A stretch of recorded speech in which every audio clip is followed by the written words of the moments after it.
Hello mga ka-star, siguradong ikatutuwa ng mga fans ang bagong update na ito ni Eman sa kanyang account kung saan ay makikitang nagsasayaw siya mga ka-star. Kumbaga parang isa itong TikTok dance niya.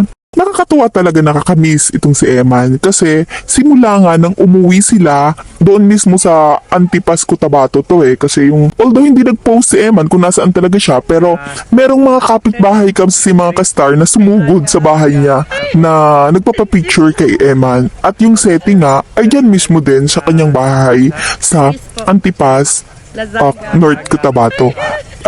But we don't know kasi mga ka-star kung andyan pa talaga siya kasi alam naman natin na pwedeng late upload ito, pwedeng nasa ibang lugar na si Eman at this time mga ka-star. Pero if ever nandyan siya mga ka-star, please huwag nyo naman sugurin si Eman.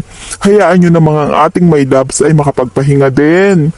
Anyway, sa video na ito nga mga ka-star ay makikitang sumasayaw si Eman pero pansinin nyo mga ka-star ang lungkot ng mata ng ating pinakamamahal na si Eman. Hindi man magsalita mga ka-star ay alam natin mababakas sa kanyang mata na affected din siya ng mga intriga tungkol sa kumakalat na issue kaugnay ng apartment umano na bigay ng daddy money niya at syempre ng mamahaling Patek watch na kalat naman sa social media ngayon mga ka-star, and even yung mga malalaking website, mga pagdating sa balita, fini-feature na rin ito. Next time na natin pag-usapan yan. Gusto ko lang sabihin mga ka-star, kahit anong intriga pa ang pagdaanan ni Eman ay mananatili ang suporta natin kay Eman. Naniniwala kasi ako mga ka-star na inosente si Eman. Hindi ko sinasabing mali ang mga issue. Maaring may katotohanan yon. Subalit, labas sa issue si Eman dahil walang dahilan para gawin ni Eman na magmukhang pabaya ang daddy niya. Siguradong may malaking dahilan behind all this. Sana lang yung mga tao sa paligid ni Eman, huwag naman sana sirain ang karir ni Eman ng mga mali-maling desisyon nyo sa inyong buhay. Dahil napakasimple ng pangarap ng batang ito, ang sumikat at iahon sa hirap ang kanyang pamilya. So, itong si Eman self-sacrificing, kumbaga, ganito lang yan Kung iiwan ni Eman ang pamilya niya ngayon, ay masagana at marangyang buhay na naghihintay sa kanya sa piling ng daddy pakman niya. Kasi alam natin nag-o-offer naman si Manny na paaralin nga siya sa Amerika, meaning willing gastusan ni Manny ang kanyang anak. Kaya lang, sa ngayon siguro mga ka-star, baka nag-hesitate itong si Manny kasi ayaw niya rin naman na parang mukha siyang gatasan. Sorry for the word kasi gusto niya syempre yung anak niya lang ang makikinabang, 'di ba?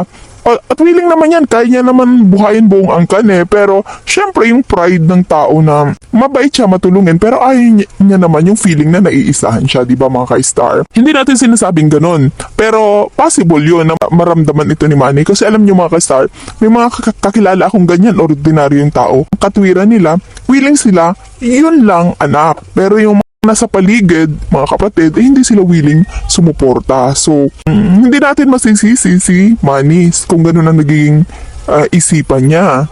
Pero siguro, lalo na yan ganyan na pinapalabas na parang hindi siya nagsusuporta, na naging masamang image ni Manny, sa halip na maaawa, tumulong, de lalong hello, sinisiraan ako, kumbaga pumapangit ang image ko, tas tutulong pa ako. I know mga ka-star, naniniwala ako na hindi galit si Manny sa kay Eman o maging ang kanyang pamilya. Alam kong nakikita nila at naiintindihan nila ang sitwasyon ni Eman. Pero may mga behind kasi mahalaga na kasi naipakita natin kay Manny, nasa taas sila wala tayong laban sa kanila. Kumbaga, ipakita natin yung sinseridad.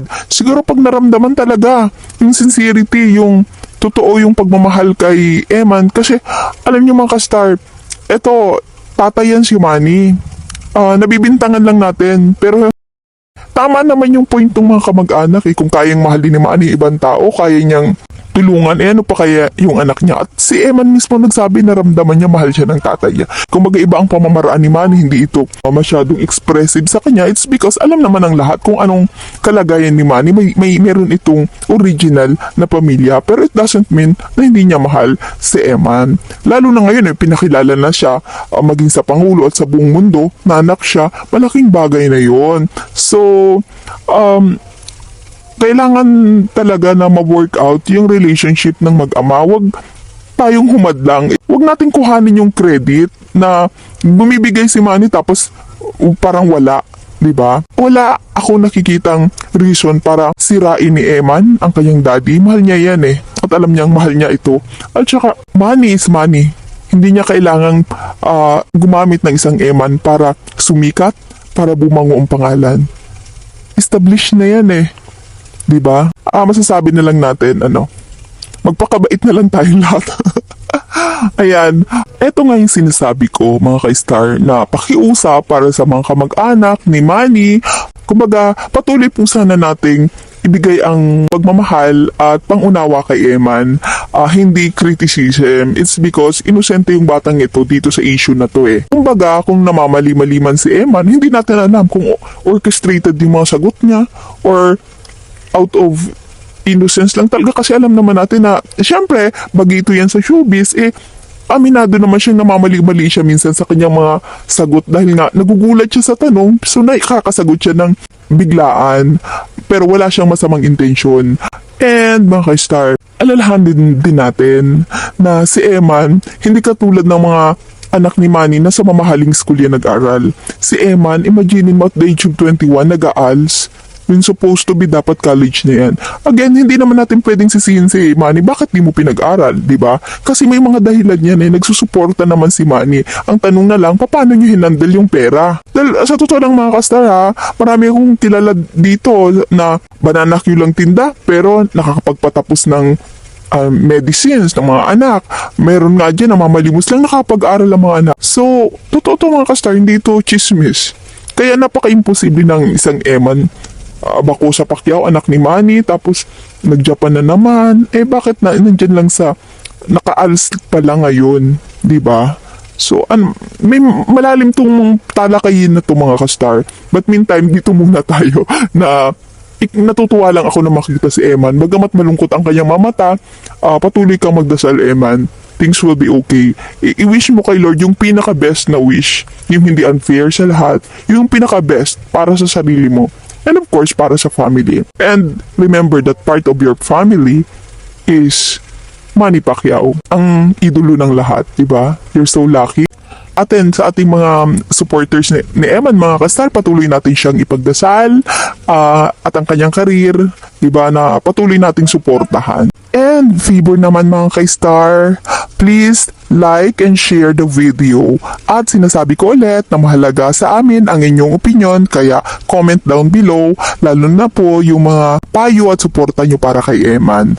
Ayan, maraming salamat po ulit at para sa mga hindi pa po nakakapag-subscribe mga ka-star, please click the subscribe button and hit the notification bell para updated po kayo once may mga bagong upload dito sa ating channel. At syempre pa, kung may mga bagong updates tungkol dito sa ating pinakamamahal na si Eman Bacosa Pacquiao mga ka-star. Again, patuloy na suporta para po kay Eman. Maraming salamat po mga ka-star. Hanggang sa muli!